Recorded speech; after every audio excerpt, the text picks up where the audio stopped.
Hai guys, kembali lagi bersama Mimin di channel Anggun. Fans memburu roh terkutuk silakan merapat, karena di video kali ini kita akan membahas lanjutan cerita Jujutsu Kaisen. Setelah munculnya 3 villain penjaga tirai yang selama ini mengurung distrik Shibuya. Lebih tepatnya, kita akan mereview manga Jujutsu Kaisen chapter 94 yang bersumber dari website Jujutsu Kaisen atau forum Reddit. Buat kalian yang belum lihat review chapter sebelumnya, bisa klik link di deskripsi atau bisa juga klik link di pojokan atas video ini ya. Dan buat kamu yang cuma ngikutin animenya atau tidak mau kena spoiler, Enkun sarankan mending stop videonya aja dari sekarang.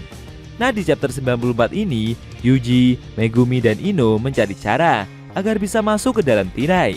Dan akhirnya mereka malah bertemu dengan 3 villain penjaga tirai tersebut. Penasaran? Oke, langsung aja kita bahas. Let's go!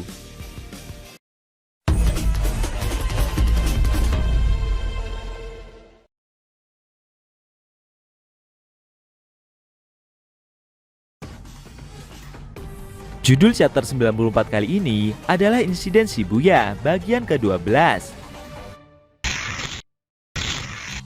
Di awal scene, kita diperlihatkan Yuji yang menggunakan pukulan Kaiteken-nya untuk mencoba menghancurkan tirai. Tapi setelah beberapa kali percobaan dilakukan, usaha tersebut tidak membuahkan hasil. Megumi memarahi temannya itu kalau hal tersebut memanglah percuma. Ino yang melihat serangan itu cukup terkejut. Menurutnya, jika mereka bicara soal kekuatan serangan, bisa dibilang Yuji setingkat dengan Nanami. Tapi itulah masalahnya. Megumi menjelaskan jika ini adalah tirai yang sangat kuat. Mereka harus menemukan titik kelemahannya terlebih dahulu, kemudian mencoba membuat lubang dari sana. Menurutnya akan percuma saja kalau mereka tidak bisa masuk ke dalam. Yuji yang sembari mengalahkan seekor kutukan itu bertanya, kenapa bisa demikian? Ino menjelaskan kalau ini adalah tirai penghalang yang menghalangi para penyihir untuk masuk. Ini adalah perisai, dan perisai itu digunakan untuk melindungi serta memberi perlindungan. Secara teori, dia yang menggunakan tirai ini pasti ada di dalam. Tapi Yuji jadi bingung karena fakta yang terjadi di lapangan malah sebaliknya. Kejadian itu membuat Ino jadi sadar. Dengan berada di luar tirai, sang pengguna memiliki resiko lebih besar untuk diserang. Tapi sebagai gantinya, kekuatan tirai itu akan bertambah besar, seperti halnya telur Columbus. Sambil berpikir, Ino merasa jika logika itu sangat berkebalikan dengan teknik dasar perisai. Saat ini mereka seperti berhadapan dengan sekelompok orang gila saja. Namun itu juga menjelaskan kenapa pukulan yang dilancarkan Itadori tadi tidak berpengaruh. Megumi mencoba menyimpulkan jika itu memang benar, maka sumber penghalang tirai tersebut seharusnya berada di tempat yang sangat jelas. Ino memberitahu jika nilai balik dari risiko akan terlihat adalah tirai yang jauh lebih kuat daripada biasanya. Yuji yang mendengar hal itu mencoba menoleh ke atas dan melihat di mana tempat yang sangat jelas itu berada. Saat ini waktu telah menunjukkan pukul 10:01 malam. Di menara es Shibuya, ketiga villain yang menjaga penghalang tirai itu memantau dari atas. Awasaka penasaran, apakah para penyihir itu akan tahu keberadaan mereka? Karena ini adalah tempat yang paling jelas terlihat dari dalam tirai. Cucu nenek Ogami tidak yakin. Walau para penyihir itu tahu sekalipun, mereka akan tetap membutuhkan banyak waktu, karena dasar menara ini telah dipenuhi dengan manusia mutan. Namun secara tak terduga, Megumi bersama yang lainnya terbang menaiki Shikigami Nue. Dengan cepat, Yuji segera turun sambil mengeluarkan suatu benang untuk menarik mereka bertiga. Ternyata itu adalah hadiah yang diberikan oleh Maki beberapa waktu yang lalu. Saat itu gadis tersebut memberitahu Yuji kalau benang ini akan sangat berguna untuknya kelak. Oke, balik lagi ke pertempuran inti ya guys. Awasaka yang ditarik itu berusaha untuk melepaskan diri. Dia merasa heran, apakah para penyihir ini tahu soal tirai yang dipakai oleh yang lain. Beberapa saat sebelumnya juga, sebelum pencarangan dilakukan, Yuji menunjukkan alat berbentuk paku itu kepada Ino dan memberitahu kalau itu adalah senjata yang mereka gunakan dalam membuat tirai. Yuji juga bercerita kalau sebelumnya Mei merasa jika ini memiliki teknik perisai yang dimasukkan ke dalamnya, dan yang tersisa hanyalah untuk seseorang yang mengisinya dengan energi kutukan saja. Menurut Megumi, itu bisa diartikan selama mereka bisa menghancurkannya terlebih dahulu, maka mereka juga bisa mengurus penggunanya nanti setelahnya. Ino yang melihat paku tersebut tertancap di lantai cukup terkejut, karena dia hanya menemukan sebuah paku saja, dan yang dua tidak ada. Tanpa ragu, dia pun segera menghancurkan alat itu. Menurutnya, tirai yang menghalangi para penyihir masih berdiri. Dia penasaran di mana dua penghalang lainnya yang tersisa.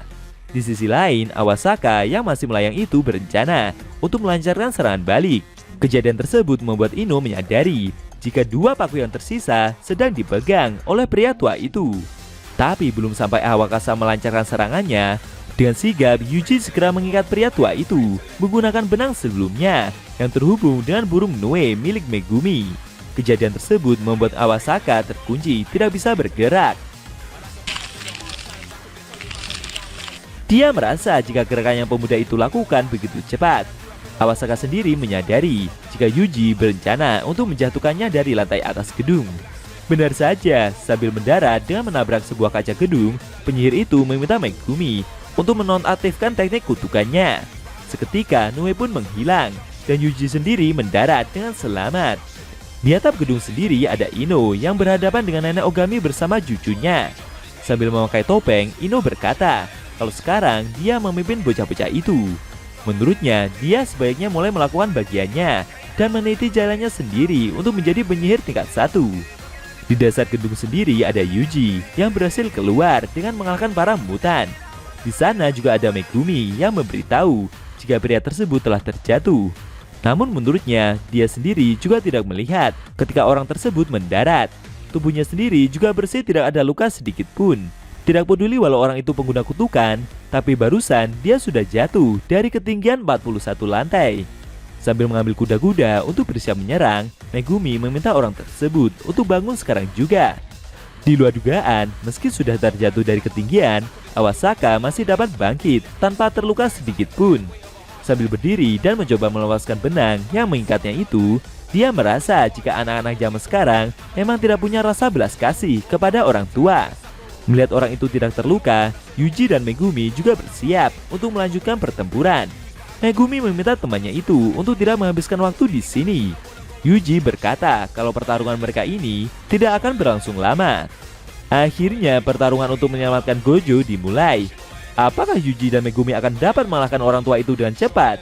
Atau justru Awasaka yang membuat kejutan dan mempersulit mereka berdua? Sayangnya, scene cerita manga Jujutsu Kaisen chapter 94 telah berakhir.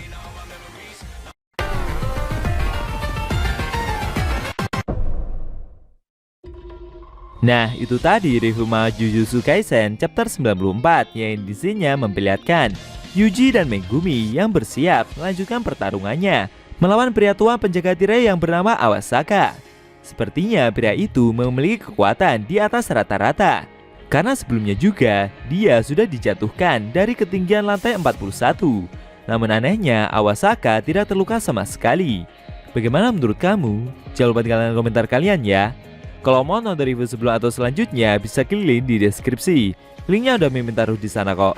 Buat kalian penonton review manga Jujutsu Kaisen secara maraton, bisa klik link di deskripsi juga ya guys. Oke.